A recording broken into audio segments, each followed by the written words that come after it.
Continuando a nossa série sobre o Apocalipse explicado, então, hoje nós temos essa ilustração aqui, né? Temos aí agora o sétimo anjo tocando a sua trombeta, um tempo final já da tribulação total.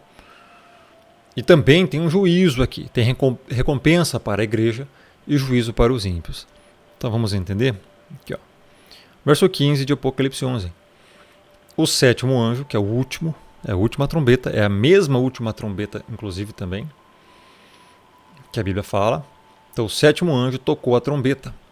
E houve no céu grandes vozes dizendo: o reino do mundo se tornou de nosso Senhor e do seu Cristo, e ele reinará pelos séculos dos séculos. Os 24 anciãos que se encontram sentados no seu trono, diante de Deus, prostraram-se sobre o seu rosto e adoraram a Deus, dizendo: graças te damos, Senhor Deus Todo-Poderoso, que és e que eras, porque assumiste o teu grande poder e passaste a reinar. Na verdade, as nações se enfureceram, chegou, porém, a tua ira e o tempo determinado para serem julgados os mortos, para se dar o galardão aos teus servos, os profetas e aos santos, e aos que temem o teu nome, tanto aos pequenos como aos grandes, e para destruíres os que destroem a terra. 19. Abriu-se então o santuário de Deus, que se acha no céu, e foi vista a arca da aliança no seu santuário. E sobrevieram relâmpagos, vozes, trovões, terremoto e grande saraivada. Então veja, vamos desde o versículo 15. Comprovando aqui mais uma vez que ao som da última trombeta é o mesmo som do sétimo anjo, vai acontecer o tempo do galardão, o arrebatamento e o juízo a essa terra final. Então, mais uma prova que a igreja não vai ser arrebatada antes da tribulação, e sim no final. Aqui, o reino do mundo se tornou de nosso Senhor e do seu Cristo. Por quê? Porque até então estava a besta reinando, Satanás reinando nessa terra. Logo agora é que vai começar o reino do Messias. Aqui já entra alguma questão de interpretação sobre reino milenar ou já juízo final para fazer o novo céu e nova terra, né? Fato é que depois disso, o Messias e o Criador vão reinar pelos séculos dos séculos, para sempre com a igreja. 16. E os 24 anciãos, que nós já vimos em vídeos passados, que se encontram sentados no seu trono diante de Deus, prostraram-se sobre o seu rosto e adoraram a Deus. Veja, cada vez que ocorre um evento, eles se prostram, eles conhecem e reconhecem ainda mais os atributos do Pai, o caráter do Pai, o que o Pai faz. Por isso se prostram a cada evento, a cada coisa que acontece. Então, aparentemente, até mesmo os seres celestiais continuam conhecendo o Criador, adorando e se prostrando a Ele. Por quê? Porque são eventos grandiosos, né? Que talvez essas criaturas celestes estão recém presenciando, conhecendo, vendo. 17. O que eles dizem? Graças te damos, Senhor Deus Todo-Poderoso, que é um louvor, né? Uma adoração. Falam dos atributos do Pai Todo-Poderoso, que és, que eras. E aqui não está mais, né? E que há de vir, porque ele já veio. Aqui, nesse período, final da tribulação, ele assume então todo o poder da terra. Porque assumiste o teu grande poder e passaste a reinar. Nesse momento, não há mais de vir. Você lembra que no início do Apocalipse era dito lá, aquele que é, que era e que há de vir? Agora não precisa mais vir, ele já veio. Ele assumiu aqui o grande poder e passou a reinar. Então olha como são fatos progressivos, né? Está aqui em Apocalipse 1:4, acho. Que era, que era e que há de vir. Apocalipse 1:8 também. Que era e que há de vir. Então aqui Veja como o Apocalipse não está escrito em ordem cronológica. Nós estamos em Apocalipse 11. E ainda falta até o capítulo 22, meu irmão. Estamos exatamente no meio do livro do Apocalipse. Entretanto, aqui já é o final do Apocalipse. Cronologicamente falando, tá? Por quê? Porque é o 7º anjo tocando a trombeta. Só que as taças da ira do Criador ainda não foram despejadas. Então, vamos ver aqui. Nós ainda não lemos, na verdade, as taças. Nós vamos ler daqui a pouco. Então vamos lá. Passou a reinar. Aqui, na verdade, as nações se enfureceram. Nações odiando o Criador, ímpios odiando a igreja e tudo mais. Iniquidade, desobediência de mandamentos. Chegou, porém, a tua ira. As nações se enfureceram perseguindo a igreja ao longo de todos os séculos. Agora vê a ira do Criador. Ira do Criador aqui é poder contra o pecado.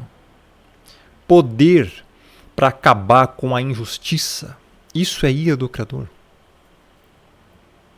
O tempo determinado para serem julgados os mortos. Meu irmão, olha só. Livre-arbítrio humano. Livre-arbítrio humano. O que você faz então com chegou o tempo determinado para serem julgados os mortos? Meu irmão, é um tempo determinado. Determinado por quem? Por você? Não existe isso. Pelo Criador, meu irmão. O único capaz de determinar alguma coisa é Ele. Por que as pessoas não usaram o seu livre-arbítrio para modificar isso aqui, o tempo? Não tem como, cara. Tempo determinado. Para serem julgados os mortos. Aqui entra uma outra questão. Será que então é amilenismo ou pré-milenismo histórico? Segundo o amilenismo, teria base. Então vai ser o julgamento aqui depois. Julgar os mortos. Pré-milenismo histórico teria mais 1000 anos. Daria uma distância. Para se dar o galardão aos teus servos. Aqui sim está em conformidade, tanto com o amilenismo quanto com o pré-milenismo histórico. São visões escatológicas. O galardão, quando é que vai ser dado o galardão? Antes da tribulação, segundo o pré-tribulacionismo? Não. Pós-tribulação, final da tribulação. Só esse versículo, meu irmão, acaba com todo o pré-tribulacionismo. Toda pessoa que acha que a igreja vai ser arrebatada antes da tribulação, se a igreja é arrebatada antes da tribulação, já vai receber galardão, correto? Como é que vai receber galardão antes da tribulação, se somente na 7ª trombeta, no final da tribulação, é que vai ser efetivado o tempo determinado para dar o galardão aos seus servos? E aí? Então, a voz do 7º anjo, a trombeta do 7º anjo, toca a trombeta, ocorre o final. E o galardão? Os profetas aos santos, aos que temem o teu nome, tanto pequenos como grandes. Está aqui o galardão no arrebatamento. Está aqui a recompensa para a igreja. Quando vai acontecer isso? Final da tribulação. O mesmo tempo que os mortos são julgados. Os mortos são julgados antes da tribulação? Não. Aonde que fica o arrebatamento pré-tribulacional aqui? Não existe. Simples assim. E para destruíres os que destroem a terra. Meu irmão, os ímpios estão destruindo a terra. Chegou o tempo de destruir, sim. Rômulo, o Criador é mau, vai destruir pessoas. Vai. Por quê? Porque destrói a terra. É justo, não é injusto não. Isso, amigo, é aplicar justiça, não é maldade. Quem diz que Deus é mau por fazer isso é ímpio. É filho do diabo. Que acha que punir o mal é ruim, é injustiça. Não, é o contrário, é justiça. É a mesma coisa que você pegar um bandido e prender. É injusto? Se você acha que é injusto, então tu é bandido igual. Pior que o bandido. 19. Abriu-se então o santuário de Deus, que se acha no céu, e foi vista a arca da aliança no seu santuário. E sobrevieram relâmpagos, vozes, trovões, terremoto e grande saravada. Aqui abriu-se então o santuário de Deus que se acha no céu, porque nesse momento o domo vai colapsar. E nós já vimos isso em capítulos anteriores aqui, que o domo, lá no sexto selo, também vai colapsar. Não é que vai colapsar duas vezes, meu irmão.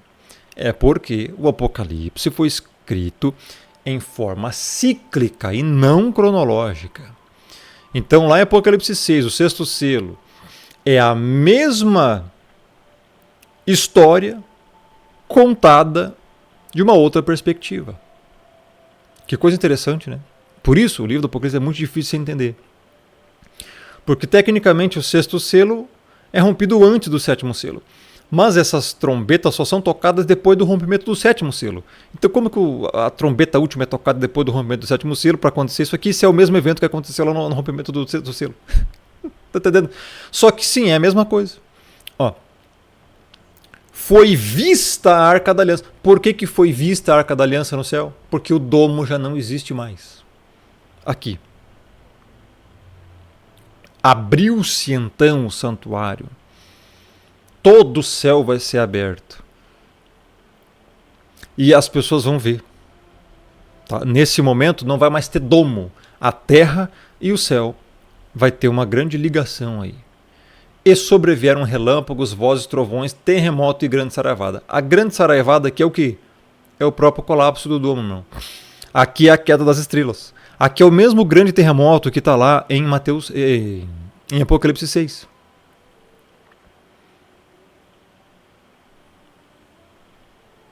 Quer ver? 6. Rompeu o sexto selo, sobreveio o grande terremoto. O sol tornou negro, por quê? Porque não vai ter mais o domo. A lua como sangue, porque não vai ter mais claridade do domo. As estrelas caíram do céu, porque o domo foi colapsado. O céu recolheu-se como um pergaminho quando se enrola. Mesma coisa. Então vai cair aqui as estrelas, como nós também vimos nos outros capítulos aqui antes, né? Estou voltando aqui para Apocalipse 11. Último versículo. Então, a grande saravada é grande chuva de pedra. Por quê? Porque quando o domo colapsar, o domo ele tem uma estrutura. E as estrelas também. Tudo isso vai cair à terra. Vai ser um julgamento e também as pessoas que ainda estarão na terra. Tá? Então, esse momento aí vai ser aterrador, né, pessoal?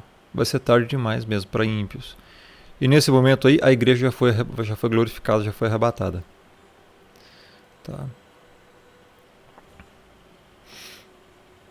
Então é muito interessante isso, né?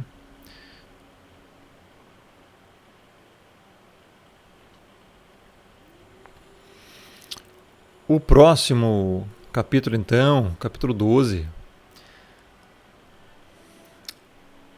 A mulher vestida do sol com a lua debaixo dos pés. Também é bem cheio de ilustração aqui. A gente vai entender isso no próximo vídeo. Se você gostou, deixa o like, deixa o joinha, isso ajuda muito. Playlist completa, primeiro comentário fixado no topo. Compartilhe e me siga no Telegram, Rômulo Marasquim, no Instagram também, Rômulo Marasquim. Abraço, até a próxima. Que Deus abençoe.